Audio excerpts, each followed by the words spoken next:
تحریر بریگیڈیئر رے سید احمد ارشاد ترمذی ISI ماتا ہری کا نام جاسوسی کی تاریخ میں کسی تعارف کا محتاج نہیں۔ وہ پیشے کے لحاظ سے تو ایک رقاصہ تھی، مگر اس نے پہلی جنگ عظیم کے دوران جرمنی کے لیے اپنے اس فن کے ذریعے جاسوسی کے میدان میں یادگار خدمات انجام دیں، مگر بالآخر وہ اتحادیوں کے ہتھے چڑھ گئی اور فرانسیسیوں نے اسے گولی کا نشانہ بنا کر انجام کو پہنچا دیا۔ ماتا ہری کا کردار جاسوسی کی دنیا میں ایک لیجنڈ اور سیکس سمبل کے طور پر آج بھی جانا جاتا ہے۔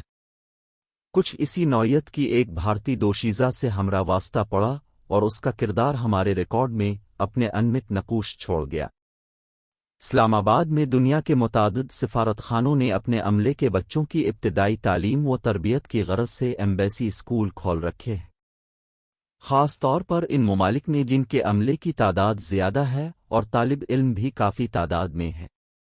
یہ سلسلہ دنیا کے تقریباً سبھی ممالک میں موجود ہے اور بظاہر کسی حوالے سے بھی سفارتی آداب اور قواعد کے خلاف نہیں، مگر یہ بھی ایک حقیقت ہے کہ ان اسکولوں میں محض درس و تدریس کا کام ہی نہیں ہوتا، بلکہ ان اسکولوں کے عملے کے کئی ارکان کو تعلیمی سرگرمیوں کی آڑ میں جاسوسی کے کام پر بھی مامور کیا جاتا ہے۔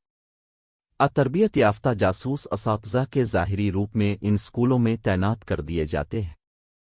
یہ ایمبیسی اسکول دراصل سفارت خانے کی عمارت سے جدا ایک ایسے بیس کی طور پر استعمال ہوتے ہیں جہاں نہ صرف خفیہ سرگرمیوں کی نگرانی احسن طریقے پر ہو سکے، بلکہ تخریب کاری اور دہشت گردی کی کارروائیوں کے منصوبے بھی بآسانی عمل میں لائے جا سکیں۔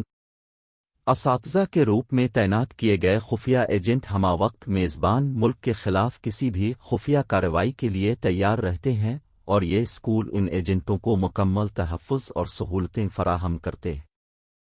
خفیہ ایجنٹ اسی طرح کے دوسرے اداروں مثلاً ایئر لائنز کے دفاتر، ہوٹلوں، لینگویج سینٹرز، ایوانہائے ثقافت و دوستی اور مراکز اطلاعات میں بھی تعینات کیے جاتے ہیں۔ ہمیں اپنی معمول کی چیکنگ کے دوران اسلام آباد میں قائم انڈین ایمبیسی اسکول کی ایک مس وینا کی سرگرمیاں کچھ مشکوک نظر آئیں۔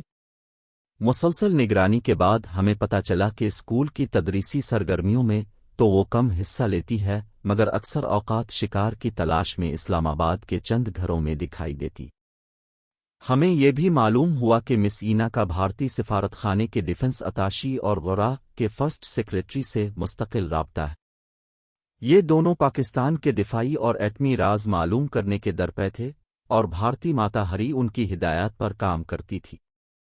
مس وینا کی عمر 25-26 سال کے لگ بھگ تھی، مگر دیکھنے میں وہ 18-19 سال کی بے ضرر اور معصوم سی لڑکی لگتی تھی۔ ستواں ناک، کتابی چہرہ، کھلتا ہوا رنگ، انتہائی متناسب جسم، چال ڈھال میں ایک خاص قسم کا بانک پن اور گفتگو کا مخصوص انداز اس کے خطرناک ہتھیار تھے۔ اس کی خاموش نظریں بھی گہرائیوں تک سرایت کرتی محسوس ہوتی تھیں۔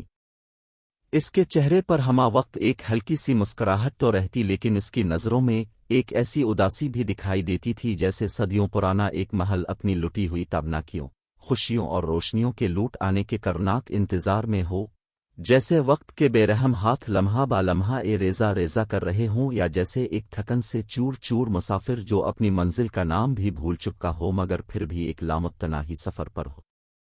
مس وینا کا بدن اور روح بھی ایک دوسرے سے جدا جدا، گمسم کسی انجانی منزل کی تلاش میں رہتے۔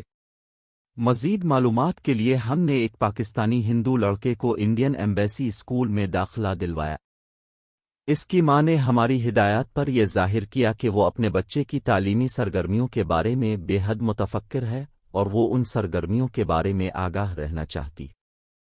وہ ہر دوسرے تیسرے روز اسکول جانے لگی اور یوں آہستہ آہستہ مس وینا کے ساتھ دوستی استوار کرنے میں کامیاب ہو گئی۔ جلد ہی ان کی دوستی اسکول کی حدود سے نکل کر گھر اور مارکیٹ تک آ گئی۔ وہ متواتر ایک دوسرے کو ملتیں، شاپنگ اکٹھے کرتیں، سینما جاتیں اور اسلام آباد کے تفریحی مقامات پر اکٹھے گھومنا پھرنا بھی ان کا معمول بن گیا۔